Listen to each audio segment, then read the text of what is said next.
Welcome back. It's been such a long time since we did a podcast, and as you can see, I got a bit of a different setup. It's been over a year. We've got the nice camera, we got the new house, and we have decent mic. So we're going to be able to do these podcasts way more, and I'm going to explain to you why it's been a hiatus since we've been back, because there's been some reasons. And I want to give you a bit of an update before we go into more podcasts, more beautiful stuff, and more information. So the reason why we're doing the podcast again is because Instagram is a wonderful place. It is fantastic, but equally it's short form. You know, it's 30 seconds, it's 60 seconds, and you can't expand on the topics like fat loss, on staying in shape forever, why the South Asian diet needs to be included into people's diets, and how to do those things on a 60-second reel. It's just our shop window. It's what people see when they come and interact with us before they start the coaching. But I want to make sure that we have the information out there that can help anybody. And the podcast was doing that, but I felt there was one missing element to that podcast, and I'm going to explain that in a minute and go through that. So we're going to be doing it on a week-to-week basis now, and there'll be a podcast released every week on YouTube, on Spotify, both video and audio, so that we can get the best out of it so everyone can do that. So the reason why we took a hiatus away from podcasting and doing the Spotify stuff, it was a year ago we stopped doing it, I think. And the reason why is because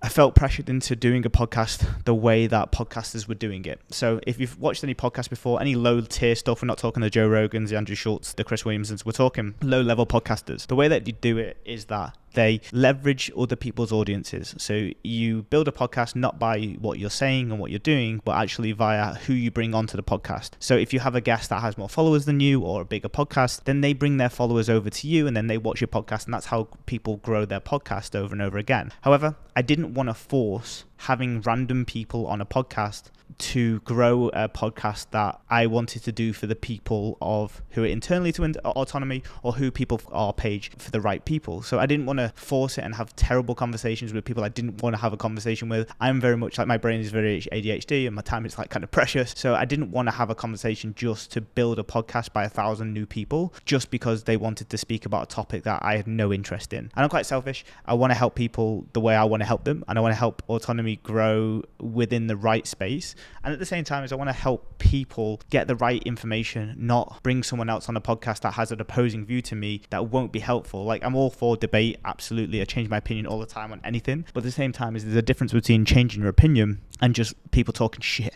So the way that we're going to run this is that we are going to do loads and loads of solo episodes. Hopefully I can get the guys on as well. But as you see, the video quality is really fucking good. And be able to do that, you'd have to jump on Zoom because I'm in Dubai, Declan's in Colombia. I mean, he's in the other room right now because he's staying here for a bit, but everyone else is in the UK. So we will have to figure out a way to make this as visually appealing as possible, because I'm not about to drop the quality of the video just to get people on Zoom. So we're back, and I want to make sure we're doing the justice. So if you watch this video, I want you to kind of, if you're internally to Autonomy, I want you to reach out to us and like let us know that you're watching it, and also what type of topics you want us to cover. And then secondly is, like, if you're not part of Autonomy and you're watching this on YouTube or Spotify, let us know what we can help you with. Our specialist areas are helping people get in shape, stay in shape forever, eating traditional South Asian food and staying in shape. We help people in Kenya, India, the UK, Australia, US.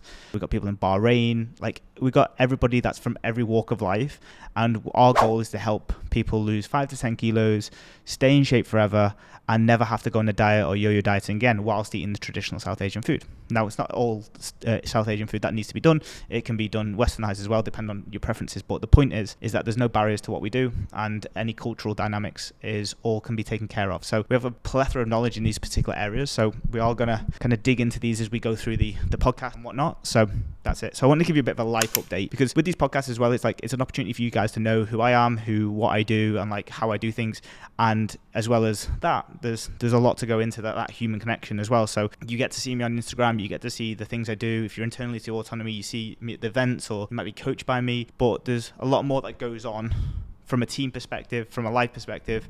And I always want to kind of shed that light, because it's important, because everyone has their own journey, everyone has their own life. And at the same time, it's like, you want to see a bit of that whilst you're obviously indulging in the epic content that we also do as well. So, you know, it's been a year since I did a podcast. So maybe the last time I did it was when I was living in Dubai, across in the sandpit somewhere. I think I was recording a podcast from a place called DT1 or Al Barsha, I'm not sure, but it was a shithole. So me and Mills went to Mexico, we went to Vegas, and then after that we came back to the UK, and then we got settled up in our first house in Dubai. We were living in downtown, which was amazing. The business really grew. You know, like last year was very successful for me, and we got to help fortunate to help a lot more people than we did before. So we were growing on that side of things. And if some of you know that I also help out in another business too. One of my friends, Adam, he runs a business for business mentorship for people like myself who are online coaches, and I was taking a bigger role in that business. So for the last year, I've been like splitting myself between Autonomy and the OTE, and having to do that has meant that 12-hour days have not become normal. You know, I've put a bit of moisturizer on today, so I look pretty fresh, but normal to that, it would be very, very grown out beard, hair wouldn't be done, be wearing creased t-shirts and shit like that. So it's one of those. So over that year, from a fitness perspective, I think I went on a small diet after we got back, and then after that, it's just been maintenance since then. I had a bit of a push in terms of body weight upwards to like 78 kilos, and then I pushed it back down to like 70, 71. At the moment in time, it's been a while now since I've kind of done anything like... Oh yeah, shit, I had my knee surgery. So like last July, I had a full knee replacement. I don't think I did a podcast about any of that because I was like proper depressed after the recovery of that. So I had a full knee replacement that was done because I had sepsis when I was younger. That basically destroyed the internal parts of my knee, which meant that I was fucking in agony walking all of the time. I had no AC. I'd ruptured a whole ACL. I'd got long, like full longitudinal and lateral, like kind of tears in my meniscus, which is the soft pads between the two bones. And basically I was bone on bone at 30 years old, not being able to walk more than 4,000 steps a day. And if any of you like steps, I fucking love exercise and I can't do it. So it was very, very frustrating. So we got to a point where I was walking and Millie would have to bring paracetamol with her if we were walking to the mall, which was a 15-minute walk. And she just turned around to me one day and said, look, go and get it done. Like, you know you need to do it. Go and see a specialist. So anyway, we went to a specialist, got all the stuff done. And he was like, dude, you need a knee replacement. Now, in the UK, you're not going to get that. So in the UK, they have a criteria of knee replacements, which is like, if you're over 40 and your significant quality of life is less, then they may consider it. But because the lifespan of knees are like 10 to 15 years, maybe 20 on a good knee, is that you basically have to have 2 to 3 in your lifetime. If you are living to 80, for example, and you have your first one at 30, you've got at least 2.5 to kind of go, which then doesn't make it cost effective from the NHS perspective because they have to give you 3 knee replacements. And on average, a knee replacement costs about £20,000. So for the NHS, that's not feasible. So they end up just prolonging it to when you get to 50 or 60, and they basically long it out as long as possible. That became a thing where I was like, well, I'm not going to get it in the UK, but luckily over here in Dubai, you can go privately with pretty much bloody anything you want. Bums, boobs, lips, knees, whatever you need. So you can go hormone replacement, anything. So I opted for getting that done over here with a guy called Paul McNamara. And I think I did some YouTube videos on it about my vlog, which was really, really incredible to go through. It was one of those things that I don't wish it upon my worst enemy to go through a period like that, because you ultimately have to plow yourself full of drugs of pain relief to get to a point where you are stable. There was periods of times where I was on like tramadol and high 100 mgs a day or whatever it was, and I was staring at the wall because I was like spaced, and I went through a really, really depressive time. But like from a business perspective, from a work perspective, I don't know if anyone's seen a difference. Like I worked all the way through that. I had 2-3 days off for my knee replacement, and then I was back into work. So it was one of those times where work got me through that knee replacement, whether right or wrong. You know, like most people would be like, take your time, relax, and like I could do that, but I was going insane slowly regardless, so I might as well have done something I enjoy as opposed to just going insane playing PS4 or PS5, whichever one the new one is. So that was a really, really hard time. Like Mills found it incredibly difficult too, because she was dealing with a manic depressant on a day-to-day basis, and we managed to pull out of that over like a 6-month period. So maybe last October, before things got crazy from business perspective, I was just about coming out of the clear. Like I was able to walk again, I was still getting pain, I was going back to my normal self. We were going out for dinners and we were going like beach clubs and stuff like that, the usual stuff that we love to do in Dubai. But it took 6 months effectively for me to feel normal again. And over that time period, I learned a very, very valuable lesson about like quality of life versus time. So you can have things happen to you, and you can have things not go in your favor, but equally in those moments of like staring at a wall, crying in bed because I was so sad and angry and upset that I was in pain, there was still always the choice on like how I acted and, you know, what I was doing to get out of it. Like I'm a guy who still to this day, still for the last 20 years,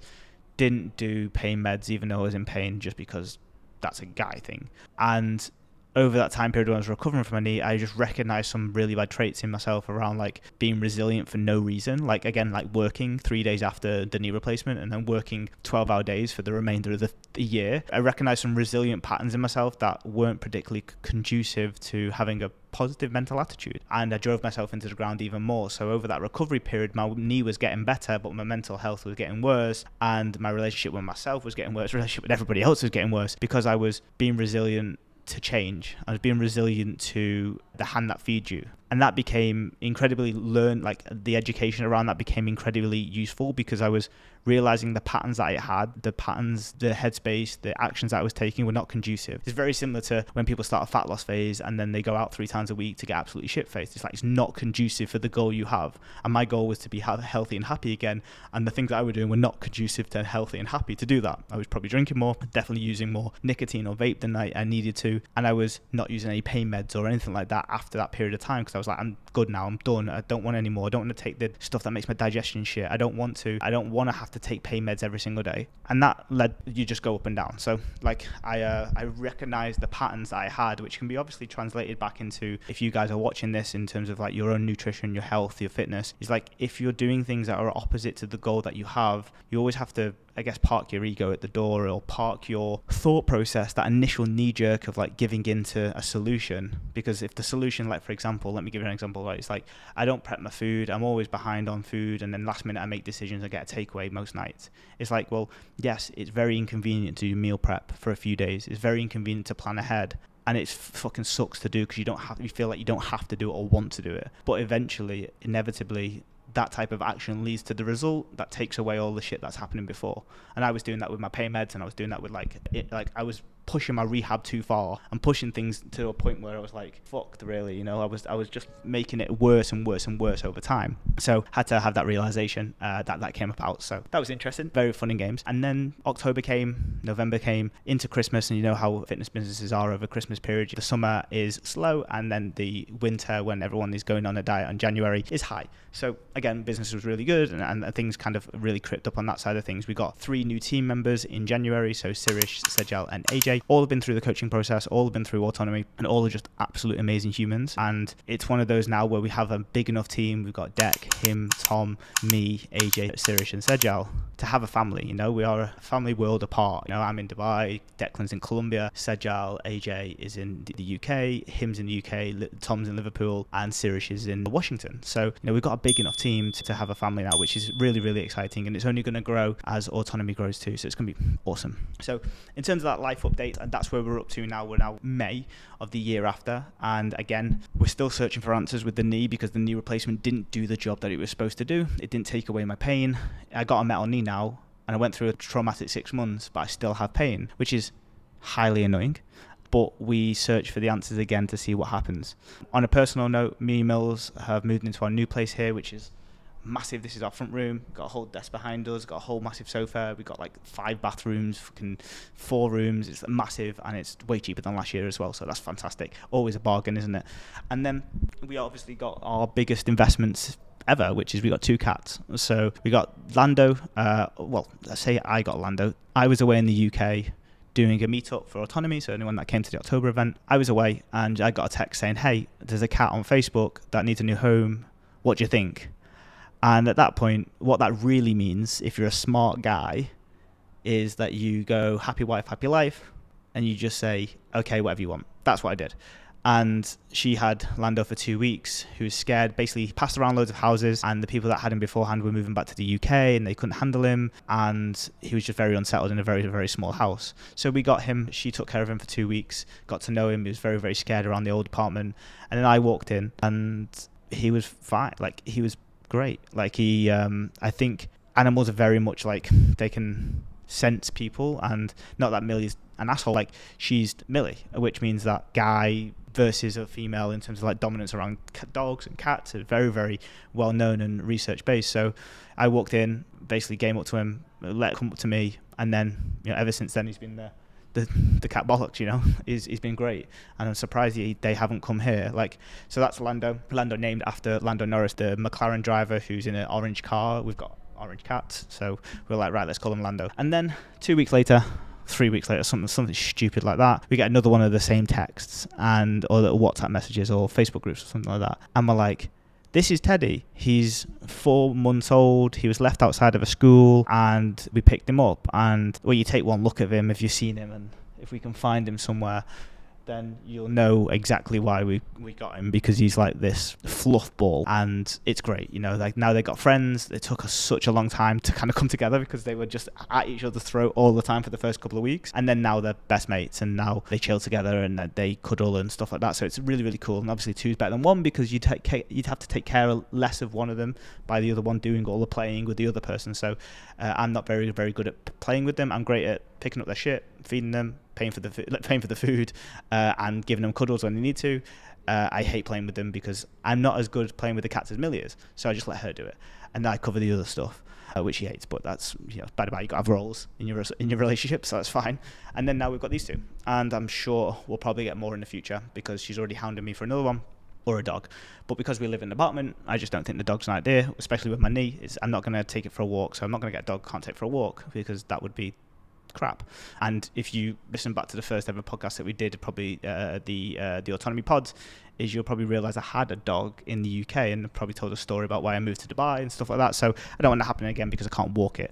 So annoying. So anyway, this is the first episode of the Autonomy Pods podcast, back again, reincarnated, and it's just a little bit of a life update. So not that you care, not that you want to care, it doesn't matter, but at least you get to have the insights in what is happening in my life, what's happening in Autonomy's life, and obviously all of the good will come now from an education perspective coming right soon. I'm literally going to put this down and then record our first proper podcast, which is going to be very, very good. So if you want or need different information, if you want to know how to get in shape and stay in shape forever, if you've got questions about how to break yo-yo dieting cycles or how to eat traditional South Asian food or deal with the South Asian culture, we'll talk about it because that's what we specialists do. I probably need to do a podcast on why we specialize in that because that would be helpful from a white guy, innit? I'll do that at some point. So subscribe, ask for specific questions, and I shall deliver. Have a nice day, guys, and chat to you soon.